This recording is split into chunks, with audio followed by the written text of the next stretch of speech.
A very good morning to our viewers all across the world. Welcome to your Poetic Interlude on the Weekend Show.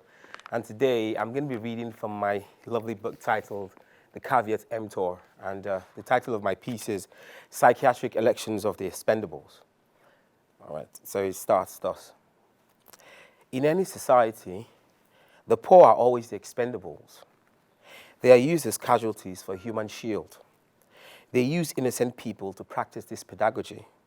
And when the missiles of acute hunger ravishes, the ravaged can become an aggressor that is not an aggressor, but ventilation for the atoms of his atrocious societal atomicity. And many are wasted by the uncare in governance. Some have committed suicide because they were hungry on the streets and felt that death was much more reassuring than living in this feudalism monopoly of thought. And they crocodile cry to console that the people are their topmost priority. But the people are hardly involved in creating policies that will help the impoverished among the clan.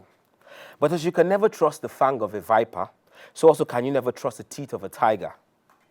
Lightly he might seem to stealth, but only destruction is in his path. Only a societal condition to the abolition of all human entities seems to be their inner conquest. During any uprising, they use the people against the people. During and before elections, they start purporting their message of religious bigotry and bias, professing the message of ethnicism and tribalism, deliberately to get the people against one another.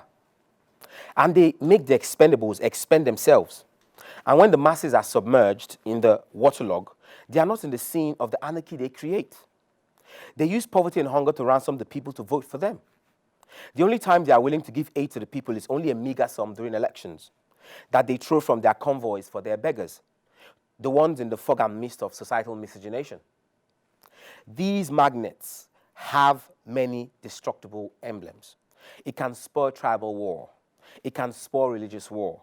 It can spur hate among a people. There are times that it's only the expendables that are fire-eaten. And when molten magma rains down on the D-Day, the battle is destruction that will have no space for mercy. Yes, this poem, Psychiatric Elections, talks about ransoming people to vote for you by using poverty as a mirage. And using poverty as a mirage and a smokescreen in a democratic system is false democracy.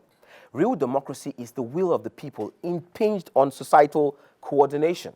So I do not really see why our elections are psychiatric, but I really think we need a rejig from psychiatric elections to democratic-based elections.